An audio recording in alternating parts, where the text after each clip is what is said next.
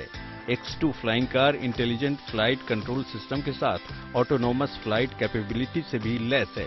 ये पूरी तरह से इलेक्ट्रिक है और 0 कार्बन उत्सर्जित करती है। कार बोर्ड पर 8 प्रोपेलर के साथ ये टेक ऑफ पर 500 किलोग्राम तक का भार ले जा सकती है।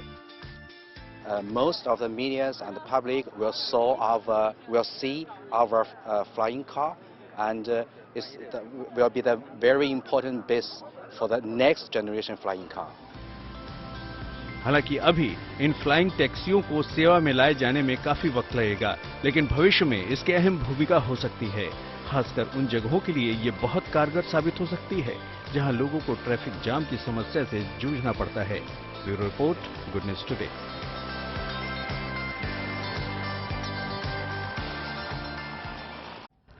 पेट्रोल की कीमत का दर्द कम करने के लिए मोदी सरकार लगातार गंभीरता से काम कर रही। केंद्रीय परिवहन मंत्री नितिन गडकरी ने इसी कड़ी में टोयोटा फ्लैक्स फ्यूल कार का पायलट प्रोजेक्ट अब लॉन्च कर दिया।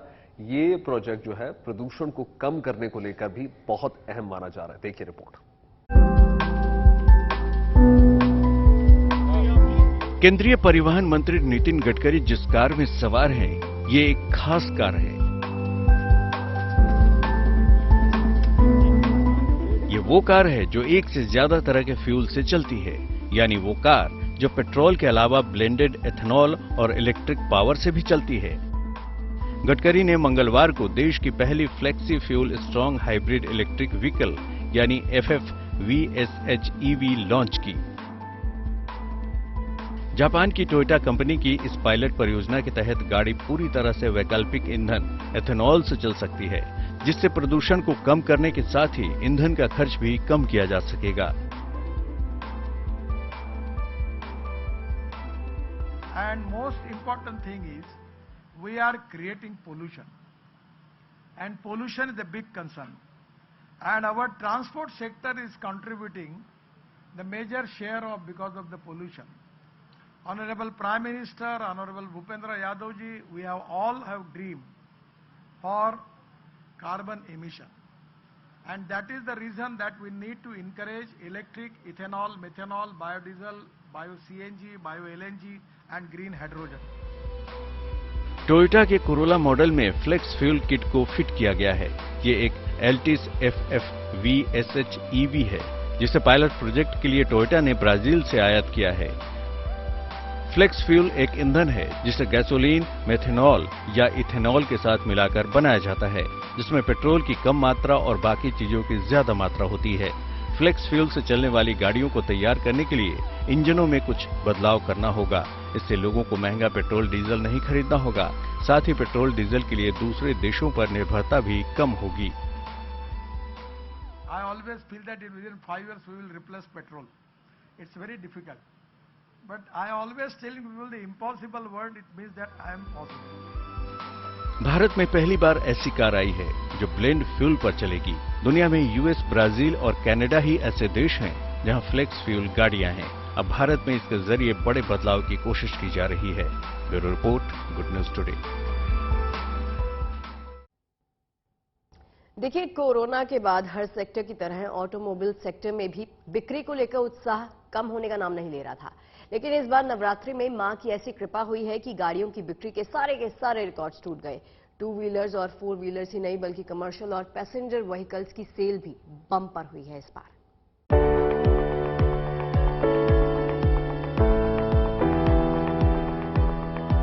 टूट गए बिक्री के रिकॉर्ड। नवरात्रि में हुई बम्पर सेल।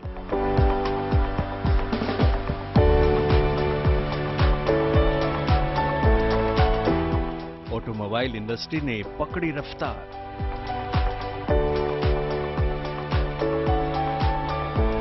इस साल की नवरात्रि ऑटो सेक्टर के लिए काफी शानदार रही है, क्योंकि इस बार वाहनों की बिक्री ने सारे रिकॉर्ड तोड़ दिए हैं। वाहन चाहे 4 पहिया हो या 2 पहिया, सभी की बिक्री में काफी तेजी देखने को मिली है।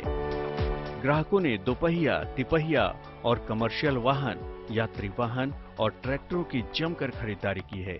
इसलिए बाइक्स और स्कूटर्स की बिक्री में 52%, ऑटो रिक्शा में 115%, कमर्शियल वाहन में 48%, यात्री वाहन में 70% और ट्रैक्टरों में 58% की बढ़ोतरी दर्ज की गई है। हाल ही में federation of automobiles dealers association यानी FADA ने एक डेटा जारी किया है, जिससे पता चलता है कि पिछले साल की तुलना में इस साल नवरात्रि के दौरान सेल्स में 57% की वृद्धि दर्ज की गई है। FADA के जारी डेटा में मध्य प्रदेश, आंध्र प्रदेश, तेलंगाना और लक्षद्वीप के आंकड़े शामिल नहीं हैं, लेकिन इसके बावजूद इस साल नवरात्रि के दौरान कुल 5,39,227 यूनिट्स की बिक्री हुई, जबकि पिछले साल इसी अवधि के दौरान 3,42,459 यूनिट्स की बिक्री दर्ज की गई थी। इस साल नवरात्रि में कुल 3,69,020 दोपहिया वाहनों की बिक्री हुई, जबकि पिछले साल की नवरात्रि में 2,42,213 वाहनों की बिक्री हुई थी। नवरात्रि 2021 में 64,850 की तुलना में इस साल 1,10,500 यात्री वाहनों की बिक्री दर्ज की गई है। इस साल नवरात्रि का त्योहार 26 सितंबर से शुरू होकर 5 अक्टूबर तक था, यानी वाहनों की रिकॉर्ड तोड़ बिक्री के ये आंकड़े इसी अवधि के हैं। इसलिए उम्मीद की जा रही है यही आंकड़े दिवाली के दौरान भी देखने को मिल सकते हैं। Bureau report, good news today. सोचिए अगर संसद में रोबोट भाषण दे और रोबोट देश का आम बजट पेश करे। ये सुनने में भले ही अजीबोगरीब लग रहा हो, लेकिन ये सच होता हुआ नजर आ रहा है। आर्टिफिशियल इंटेलिजेंस मौजूदा दौर में किस मुकाम तक पहुंच चुका है, ये तस्वीरें इसकी गवाही दे रही है। इस वक्त जिस महिला को आप अपने स्क्रीन पर देख रहे हैं वो एक रोबोट है, और जिस जगह ये खड़ी होकर बातचीत कर रही है वो ब्रिटेन की संसद है, और जिन लोगों के सवालों का ये जवाब दे रही है वो सम्मानीय सांसद है। इस महिला रोबोट का नाम ईदा है। देखिए, मंगलवार को एदा, जो कि एक रोबोट कलाकार है, वो ब्रिटिश सांसदों से रूबरू हुई। एदा ने सांसदों को अपने बारे में बताया। रोबोट एदा ने सांसदों को बताया कि उसे कैसे तैयार किया गया, उसका निर्माण कैसे हुआ और कैसे रोबोट से बड़ा बदलाव किया जा सकता है। दुनिया की पहली एआई ह्यूमनॉइड रोबोट कलाकार है। एदा ने मंगलवार को ब्रिटेन के House of Lords Communications and Digital Committee द्वारा आयोजित एक टीवी सेशन के दौरान हिस्सा लिया।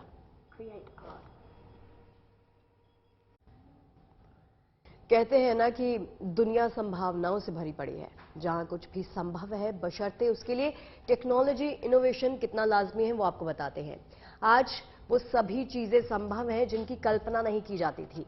आज से पहले क्या कभी किसी ने कल्पना की होगी कि हजारों किलोमीटर दूर रहकर वीडियो कॉलिंग से आमने सामने बातचीत की जा सकती है? लेकिन पिछले कुछ सालों में ऐसा संभव हो सका है। आज कोई भी पॉकेट से मोबाइल निकालकर वीडियो कॉल कर सकता है आसानी से, लेकिन वीडियो कॉलिंग की अपनी कुछ सीमाएं होती हैं, लिमिटेशंस होती हैं, जो शायद मेटावर्स की दुनिया में खत्म होने जा रही हैं।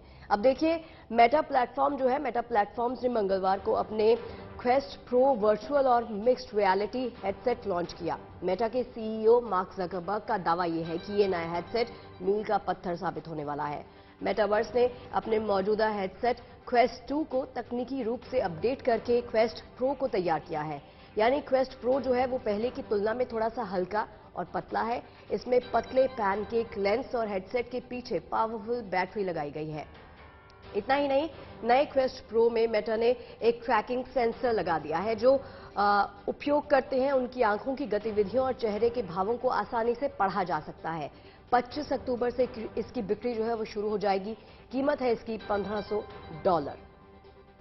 और साथ ही ये भी बता देते हैं कि मेटावर्स से मतलब एक ऐसी दुनिया से है जिससे आप शारीरिक रूप से ना होते हुए वहां मौजूद रहते हैं। जकरबर्ग ने साथ ही ये भी दावा किया कि इस हेडसेट के इस्तेमाल के दौरान अगर आप मेटावर्स की वर्चुअल दुनिया में खाना खाएंगे तो आप उस खाने के स्वाद को वास्तव में, एक्चुअल में फील कर पाएंगे। देखिए जरा। देखिए, धरती को महफूज रखने का मिशन डार्ट कामयाब हो गया है। नासा ने ऐलान किया है कि ये मिशन जो है पूरी तरीके से सफल रहा। इस मिशन के तहत नासा के एक सैटेलाइट अंतरिक्ष में घूम रहे एक एस्टेरॉइड से टकराया था। नासा के वैज्ञानिकों ये जानना चाहते थे कि ऐसी टक्कर से एस्टेरॉइड की कक्षा में परिवर्तन हो रहा है या नहीं। करीब 15 दिन के अध्ययन के बाद ये साफ हो गया कि नासा का सैटेलाइट डिमॉर्फ्स एस्टेरॉइड की कक्षा बदलने में कामयाब रहा पूरी तरीके से, और इस प्रयोग के सफल हो जाने से पृथ्वी को अंतरिक्ष से आने वाले खतरों से बचाने का जो फॉर्मूला है वो बन गया है। मिशन डार्ट को धरती की हिफाजत में मील का पत्थर माना जा रहा है। बदले बदले मौसम के मिजाज की बात कर ले। बिल्कुल। देखिए, दिल्ली का मौसम थोड़ा सा सुहावना हो गया है। बारिश के बाद 15 अक्टूबर से पहले ही दिल्ली में ठंड का एहसास भी होने लग गया है। तापमान में भी इसके साथ ही गिरावट देखने को मिली है। बिल्कुल, देखिए तापमान में गिरावट के आसार पहले ही नजर आ रहे थे, अब तो साफ तौर पर नजर ही आने लग गया है। दिल्ली एनसीआर के कई इलाकों में घना कोहरा देखने को मिल रहा है। सुबह से ही अगर हम नजर डालें तो देखिए, मौसम विभाग की अगर हम माने तो 2 दिन में तापमान गिरावट ऐसा ही बरकरार रहेगा, और बीते 4 दिन से दिल्ली एनसीआर में सुबह और शाम ठंड का एहसास होता रहेगा। 2 तस्वीरें आपके टेलीविजन स्क्रीन पर इस वक्त। पहली तस्वीर दिल्ली में इंडिया गेट के पास कर्तव्य पथ की है, जहां धुंध की चादर साफ तौर पर देखने को मिल रही है। दूसरी तस्वीर देखिए 12 प्लॉट फ्लाईओवर के पास की है, जहां अक्टूबर महीने में ही दिसंबर वाला धुंध नजर आ रहा है। ऐसा लग रहा है जैसे ये तस्वीरें जो है दिसंबर महीने की। बुधवार की सुबह राजधानी दिल्ली और एनसीआर इलाकों में फॉग आसमान में छाया रहा। जब लोगों ने बाहर निकल के देखा तो उन्हें धुंध नजर आई। ये लोग बेहद चौंक गए क्योंकि मंगलवार तक बारिश होती रही। दोपहर के बाद मौसम साफ हुआ, धूप निकली तो लोगों को लगा कि शायद अब मौसम साफ हो जाएगा, लेकिन बुधवार की सुबह आप देखिए किस तरीके से आसमान में धुंध छाया हुआ है। दिल्ली ही नहीं बल्कि एनसीआर के ज्यादातर इलाकों में इसी तरीके से धुंध छाई हुई है। अगर हम अनुमान की बात करें तो करीबन 10 बजे के आसपास मौसम साफ होने की उम्मीद है। जिस तरीके के पहले ही मौसम विभाग ने अनुमान लगाया था कि मंगलवार तक लगातार बारिश होगी और उसके बाद आसमान साफ होगा, तो मंगलवार की दोपहर आसमान साफ तो हुआ, धूप निकली भी, लेकिन बुधवार को एक बार फिर से मौसम ने करवट ली है। आप देखिए किस तरीके से दिल्ली और एनसीआर के आसमान में धुंध छाई हुई है।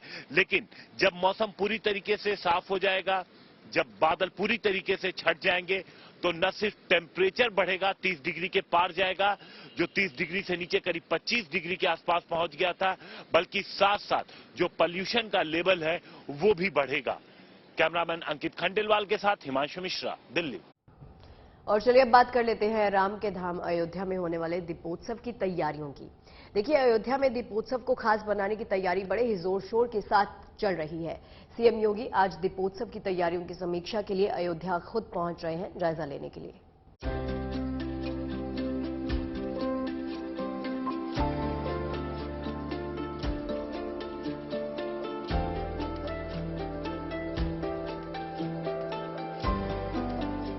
अयोध्या में जोरों पर दीपोत्सव की तैयारी।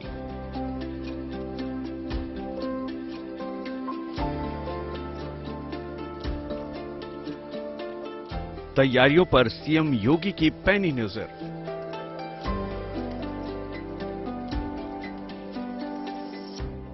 सरकार और प्रशासन ने कसी कमर।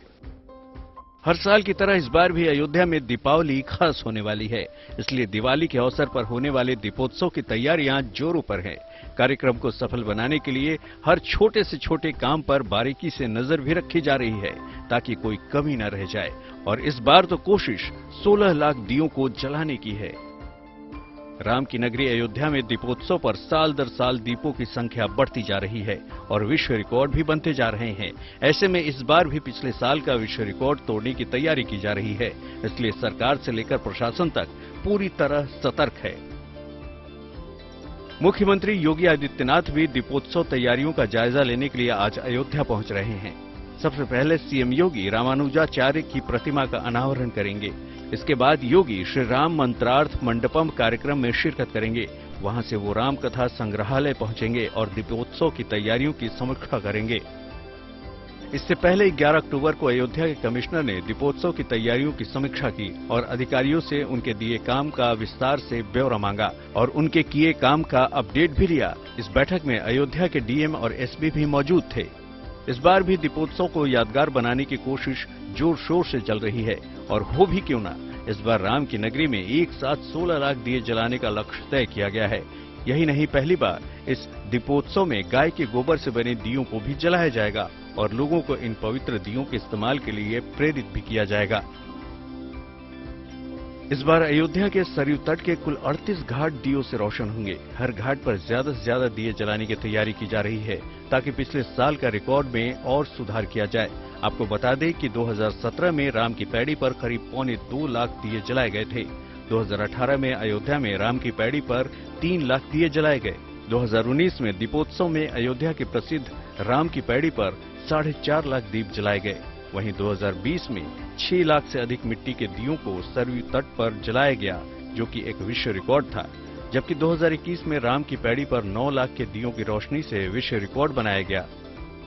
इस बार अयोध्या में पिछले साल का बनाया रिकॉर्ड तोड़ने के लिए योगी सरकार के मंत्री ही नहीं, पूरा प्रशासनिक अमला लगा हुआ है, जिसमें अयोध्या की जनता का भी साथ उन्हें जमकर मिल रहा है। और भगवान राम की नगरी फिर से दिवाली की पूर्व संध्या पर यानी 23 अक्टूबर को जगमगाएगी और नजारा भी भव्य होगा। Bureau report, good news today. देखिए, दिव्य महाकाल लोक का भव्य लोकार्पण के बाद अब आम लोग भी इसके दर्शन कर सकते हैं। महाकाल कॉरिडोर प्रोजेक्ट को 2 चरणों में बनाया गया है। पहला चरण जो है पूरा होने के बाद जब महाकाल लोग इतना अप्रतिम दिखता है, तो सोचिए दोनों चरण के बाद ये कितना शानदार और अलौकिक हो जाएगा। इसका अंदाजा दोनों चरणों के बजट और एरिया को देखकर लगाया जा सकता है। दूसरे चरण का बजट भी कहीं ज्यादा है। देखिए, महाकाल का आशीर्वाद जब मिलता है तो काल की रेखाएं मिट जाती हैं। समय की सीमाएं सिमट जाती है और अनंत के अवसर प्रस्फुटित हो जाते हैं। अंत से अनंत यात्रा आरंभ हो जाती है।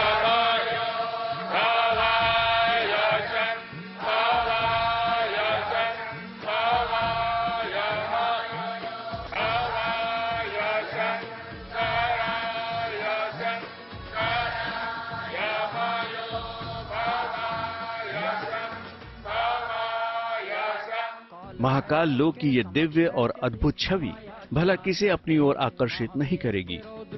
फेज में तैयार महाकाल लोक का मंगलवार शाम प्रधानमंत्री मोदी ने जैसे ही लोकार्पण किया, हर तरफ श्रद्धा और भक्ति की धारा बह चली।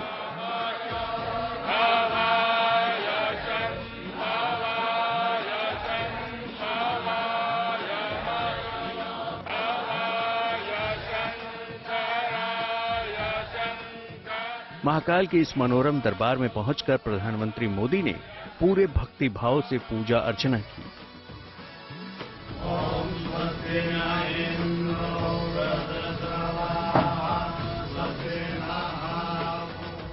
इसके बाद महाकाल लोक को जनता को समर्पित किया।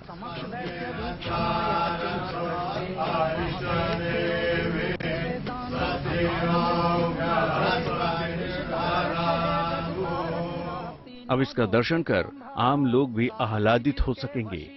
पहला फेज पूरा होने के बाद महाकाल कॉरिडोर जब इतना विशाल और मनमोहक है, तो सोचिए जब दूसरा फेज पूरा होगा तो और कितना दिव्य दिखेगा। महाकाल कॉरिडोर प्रोजेक्ट 856 करोड़ रुपए का है। पहला चरण 350 करोड़ से पूरा हुआ है, यानी पहले चरण से कहीं ज्यादा बजट दूसरे चरण के निर्माण का है। यही नहीं, पूरा कॉरिडोर तैयार होने पर परिसर 47 हेक्टेयर का हो जाएगा। महाकाल कॉरिडोर काशी विश्वनाथ कॉरिडोर से 9 गुना बड़ा प्रोजेक्ट है। महाकाल कॉरिडोर 946 मीटर लंबा है, तो काशी विश्वनाथ कॉरिडोर 300 मीटर लंबा।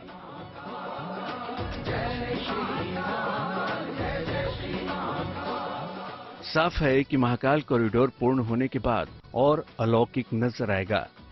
दूसरे चरण में 11 स्पॉट्स पर काम होगा।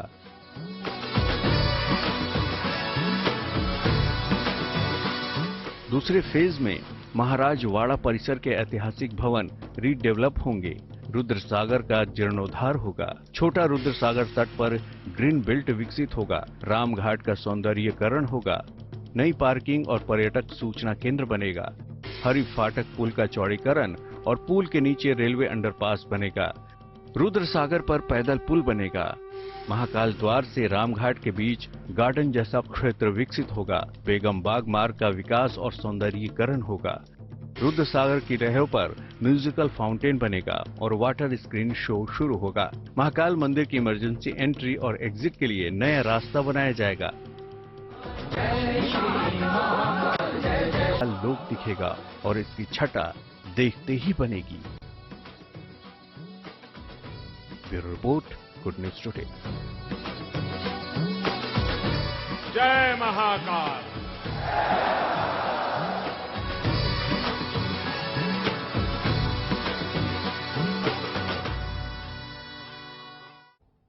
और चलिए अब आपकी मुलाकात एक छोटी सी रिपोर्टर के साथ करवाते हैं, जो महज 6 साल की उम्र में रिपोर्टिंग स्टाइल में वीडियो बनाने लग गई हैं। 10 साल की है ये बच्ची। अलग अलग मुद्दों पर जिस अंदाज में ये रिपोर्टिंग करती हैं, उसे देखकर बड़े बड़े दिग्गज हैरान हो जाएंगे। सोशल मीडिया पर वीडियो काफी वायरल है, देखिए आप भी। Wonderful Shingale Bay Bahar. As we all know that finally the spring has arrived after a harsh period of winters. You can see how beautiful the view is looking. The sun is finally back on the sky with his beautiful bright rays. आप देख सकते हैं कि जामिया मस्जिद पर महज 10 साल की उम्र और फर्राटेदार रिपोर्टिंग। फार्मर्स बहुत ज्यादा मेहनत कर रहे हैं। कश्मीर की ये बच्ची सोशल मीडिया पर अपने इस अंदाज के लिए बेहद पसंद की जा रही है। Varieties of apples grown in Kashmir, like Ambri, Maharaji, Delicious, Kesar, Golden Delicious, etc. उत्तरी कश्मीर के सोपोर की रहने वाली 10 साला अक्सा मसरत कश्मीर में कम उम्र की न्यूज रिपोर्टर बन गई है। 10 साल की अक्सा मसरत अब सोशल मीडिया पर इस हद तक इन्फ्लुएंसर बन रही है, उनके फॉलोअर्स की तादाद लगातार बढ़ रही है और लोगों को उसकी नई नई न्यूज रिपोर्ट्स का इंतजार रहता है। 5वीं क्लास में पढ़ने वाली अक्सा ने महज 6 साल की उम्र में ही अपना पहला वीडियो बनाया था, जिसे सोशल मीडिया पर पोस्ट किया गया था। ये वीडियो भीषण ठंड के मौसम चिल्ले कला को लेकर था।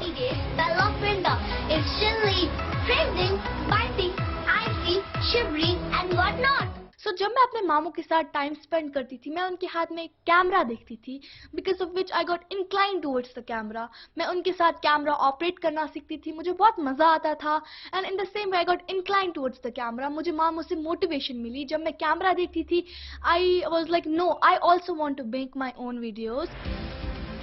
अपने माता पिता की इकलौती संतान होने के चलते अक्सा अकेले में खेल नहीं पाती थी, लिहाजा ये अपने मामा के साथ कैमरे से खेलने लगी और फिर धीरे धीरे वहीं से इसके वीडियो बनाने की शुरुआत हुई।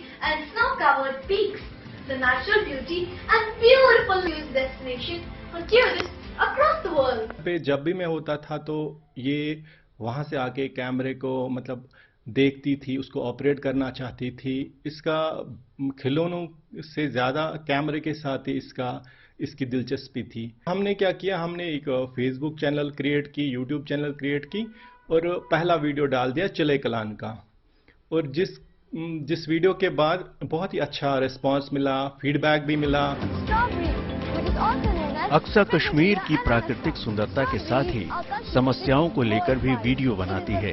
किसानों के मुद्दों के साथ ही ये फलों के बारे में भी अपने वीडियो से जानकारी देती है।